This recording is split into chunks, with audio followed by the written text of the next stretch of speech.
ಇಂದು ಮಂಗಳೂರು ನಗರವು ತನ್ನ ಪರಿಚಿತ ಮತ್ತು ಪ್ರೀತಿಪಾತ್ರ ಮುಖವೊಂದನ್ನು ಕಳೆದುಕೊಂಡ ದುಃಖದಲ್ಲಿ ಮುಳುಗಿದೆ. ಮಡಂ ಆಶಾ ಪಂಡಿತ್ ಅಂದರೆ ಆಶಾ ಪಂಡಿತ್ ಅವರು ಜನವರಿ 23, 2026 ರಂದು ವಿಧಿವಶರಾಗಿದ್ದು, ಅವರನ್ನು ತಿಳಿದ ಎಲ್ಲರ ಹೃದಯಗಳಲ್ಲಿ ಆಳವಾದ ಮೌನವನ್ನು ಬಿಟ್ಟಿದ್ದಾರೆ. ನೀವು ಅವರ ಅಭಿಮಾನಿಯಾಗಿದ್ದರೆ ಅವರ ಬಗ್ಗೆ ಸಂಪೂರ್ಣ ವಿವರಗಳನ್ನು ನಾವು ನೀಡುತ್ತೇವೆ. ದಯವಿಟ್ಟು ನಮ್ಮ ಚಾನೆಲ್ಗೆ ಸಬ್ಸ್ಕ್ರೈಬ್ ಮಾಡಿ.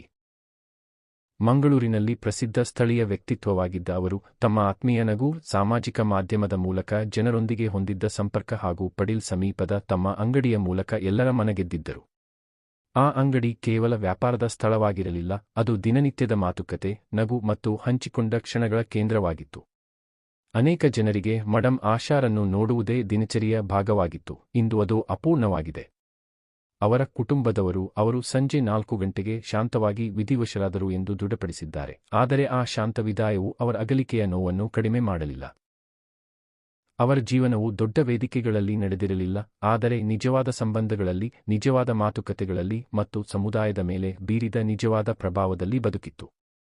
ಇಂದು ಮಂಗಳೂರು ಅವರು ಕೇವಲ ಅಂಗಡಿ ಮಾಲಕಿ ಅಥವಾ ಸಾಮಾಜಿಕ ಮಾಧ್ಯಮದ ವ್ಯಕ್ತಿತ್ವವಾಗಿ ಮಾತ್ರವಲ್ಲ, ಜನರ ಬದುಕಿಗೆ ಅರ್ಥ ನೀಡಿದ, ತಮ್ಮ ಸಾನ್ನಿಧ್ಯದಿಂದ ಗುರುತಿಸಿಕೊಂಡ ಮಹಿಳೆಯಾಗಿ